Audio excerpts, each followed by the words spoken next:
Hello everyone, myself Rashmi Arora again welcomes you all to the YouTube channel of Chameli Devi Institute of Pharmacy Indore. Today we are going to discuss the part 2 of non-steroidal anti-inflammatory agents.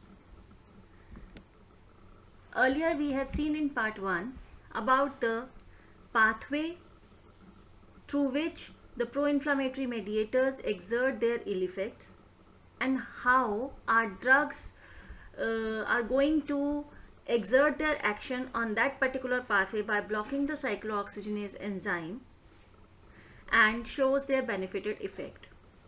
Today we are going up to take up the individual drugs and their profiles. So before going to the drug part, first let us see about the cyclooxygenase enzyme. Basically, this enzyme is available in two variants, cyclooxygenase 1 and cyclooxygenase 2. These two isoforms of cyclooxygenase are blocked by non-steroidal anti-inflammatory agents respectively through their selectivity section.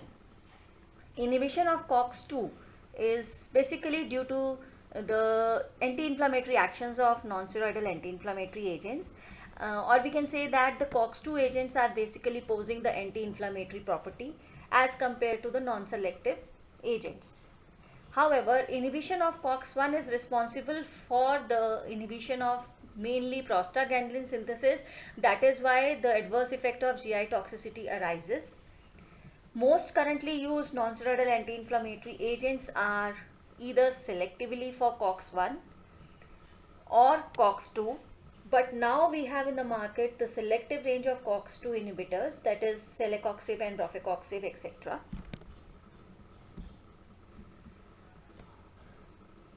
So celecoxib, rofecoxib, beldecoxib, etoricoxib, they are the selective COX-2 inhibitors.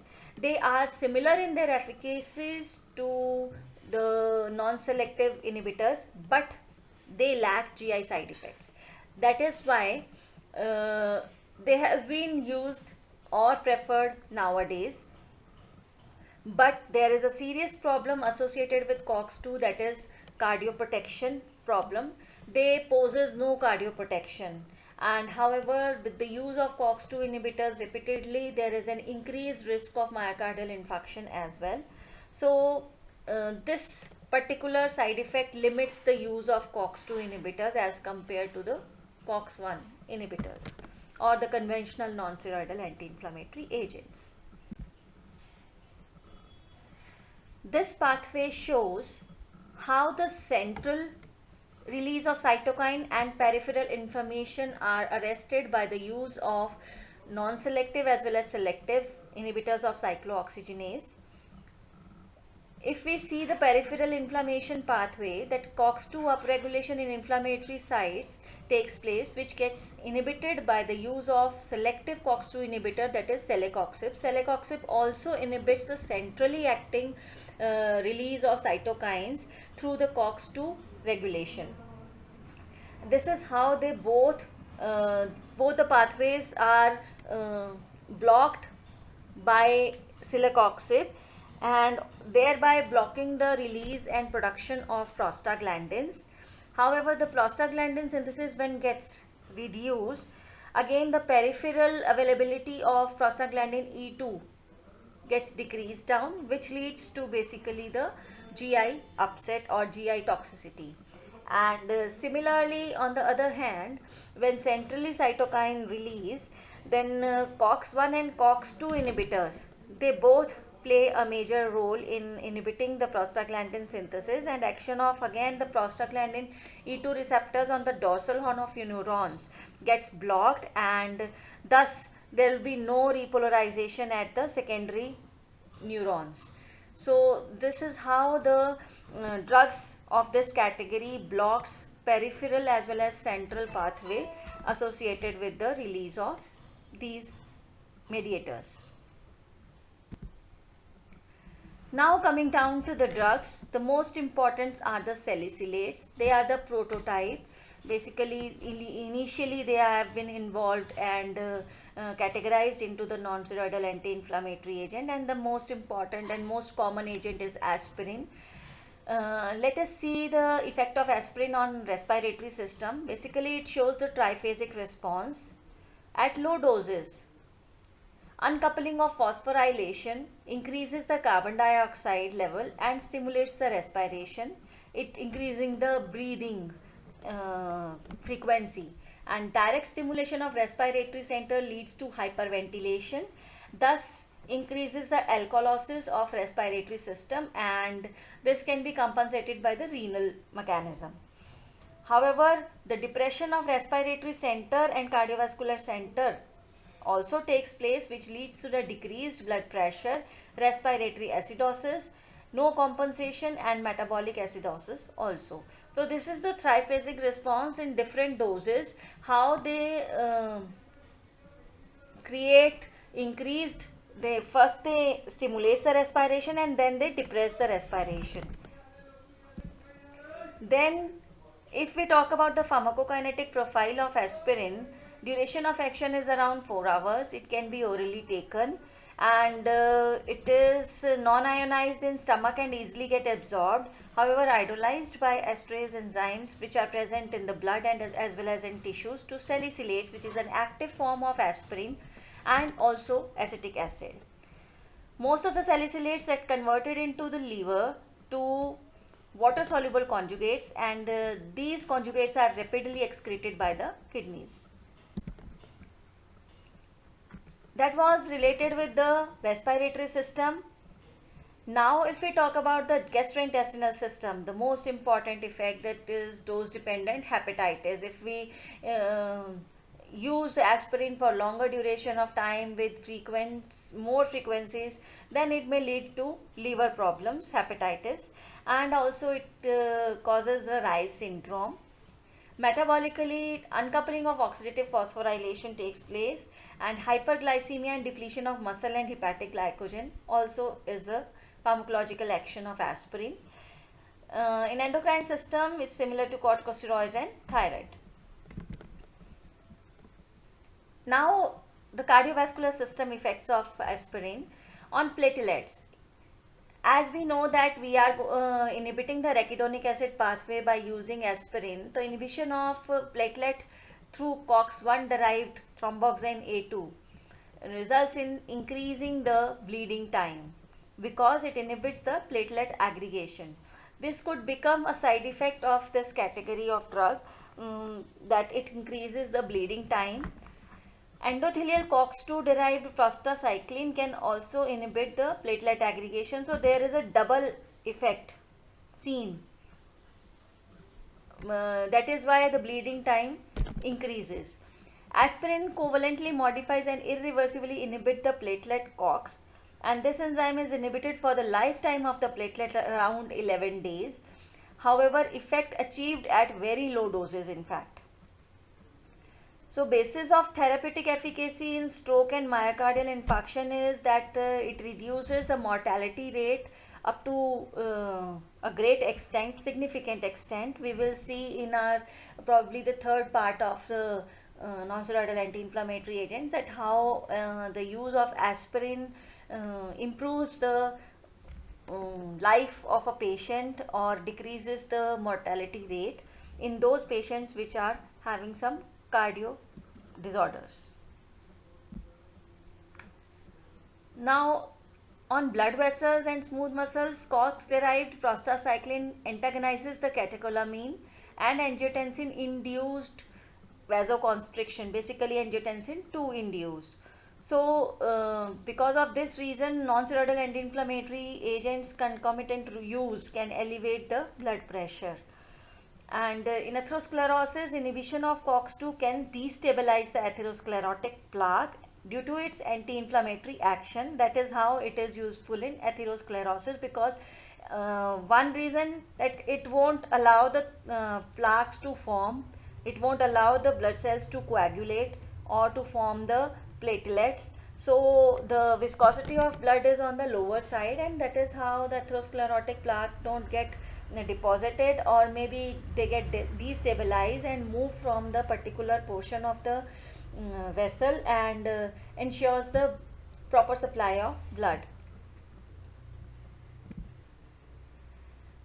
Renal effects, if we talk, then COX-1 and COX-2 are generating the prostaglandins like thromboxane A2, F2, I2 and E2, which is a powerful vasodilator, can both increase and decrease the sodium and water retention and edematous like condition, and usually this response is in changes in tubular chloride ion concentration and extracellular tonicity or low blood pressure.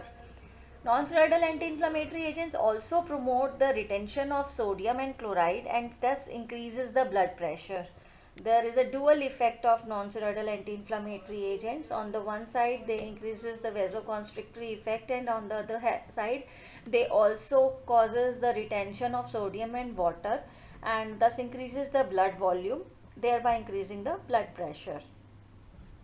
To counteract that effect of non-steroidal anti-inflammatory agent, many antihypertensive agents like diuretic inhibitors and angiotensin receptor blockers have been used.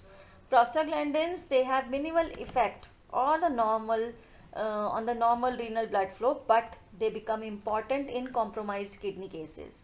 When there is problem in the kidney or renal insufficiency case, then prostaglandins, they may impact the kidney. The patients with, particularly the elderly or the patients which have the depleted volume, are at the major risk of renal ischemia with these type of agents as compared to the normal patient.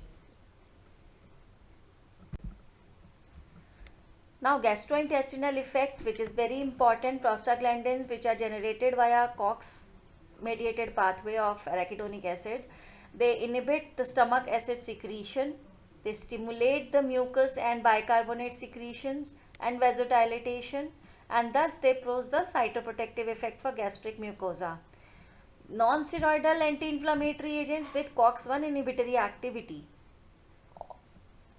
they produces all the opposite effects which have been discussed for the prostaglandins. What they are doing, they are inhibiting the acid secretion, they provide protection to the mucosal layer, and with the use of non-steroidal anti-inflammatory agent, all these actions gets reversed up or opposite, and thus leads to the gastric distress, bleeding and acute hemorrhage, and these effects can be seen in a dose dependent manner.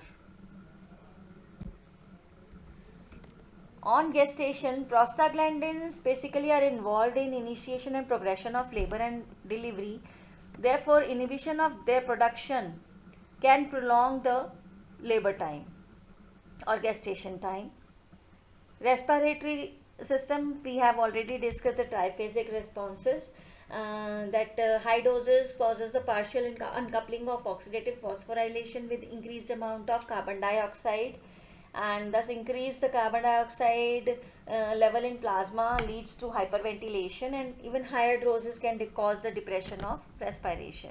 Initial stimulation, and then on higher doses it can cause depression of respiratory system.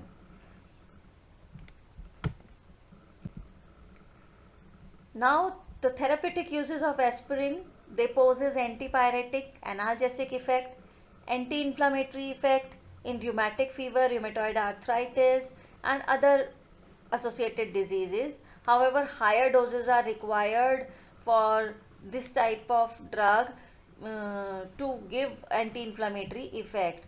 So 5 to 8 grams per day of the high dose is required to get anti-inflammatory activity of aspirin.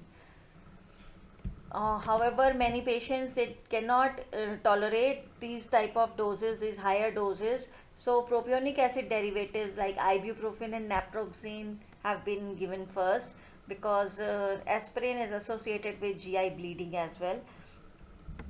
They are used in prophylaxis of disease due to platelet aggregation in cardio patients, and preeclampsia and hypertension of pregnancy can also be handled with aspirin use. Now the second important drug is paracetamol, acetaminophen. There is no significant anti-inflammatory effect, but they are used for their mild analgesic activity. However, they possess antipyretic activity excellently. They are well absorbed and without GI irritation. Some of the serious disadvantages at higher doses, they cause liver damage. The main mechanism of action is the acetaminophen or paracetamol. They pose the analgesic effect both centrally and peripherally, which is associated with anti-inflammatory actions. However, it is very weak and results from the prostaglandin synthesis. Prostaglandins, basically, they are pain generators, and if we use paracetamol, then it gets relieved us from the pain, but potentiation of pain is caused by other mediators of inflammation as well, like histamine and bradykinin. However, on that this drug is not effective. Means paracetamol only controls the pain effect generated by prostaglandins, not by bradykinin and other agents. Anti-inflammatory action is through the prostaglandins, and inflammation causes vasodilatation and increased vascular permeability, and the inhibition of this attenuates the major effects of prostaglandins. Very modest relief from pain, stiffness and swelling for the rheumatoid arthritis patients can be seen and often prescribed for their anti-inflammatory actions, otherwise not. Antipyretic action of paracetamol, fever, heat stroke, increased temperature are hypothalamic problems. They are related with the central nervous system. So basically NSAIDs do not decrease the body temperature. However, the fever which occurs because of the release of endogenous pyrogens like interleukin 1, which is released from the leukocytes, they act on the thermoregulatory center in the brain, basically the hypothalamus, and thus increases the body temperature. This is associated with increase in the brain prostaglandin level, which are pyrogenic, and aspirin prevents this type of temperature rising effect of interleukin 1 by preventing the increase in brain prostaglandins. On the site of cyclooxygenase, which possess a long channel, that COX-2 channel is wider than COX-1, and non-selective non-steroidal anti-inflammatory agent, they enter the channel. We are talking about the paracetamol, not the aspirin, and they block by binding with the hydrogen bond and reversibly inhibits the COX by preventing arachidonic acid from gaining access. Aspirin acetylates and is thus therefore irreversible. Selective COX-2 inhibitors generally more bulky agents, and they enter and block the channel of COX-2 but not that of the COX-1. Paracetamol is reducing the cytoplasmic peroxides, and however the peroxide is necessary to activate the heme enzyme to the iron. And acute inflammation of paracetamol is not very effective because neutrophils and monocytes, they produce much of the peroxide ions and lipid peroxide, which overcomes the action of this drug. Now, if we talk about the selective COX-2 inhibitors, anti-inflammatory action with COX-2 selective inhibitors, they possess the less side effects, especially the GI upset, and however the potential toxicities gets increased up, which are associated with the kidney and platelet, and they are associated also with myocardial infarction and stroke because they do not inhibit the platelet aggregation. Thank you. This is all about the individual first category of drugs, aspirin and paracetamol, which are more common and available over the counter. In next part, we will discuss some more issues related with the non-steroidal anti-inflammatory agents. Till then, stay with us. Thank you.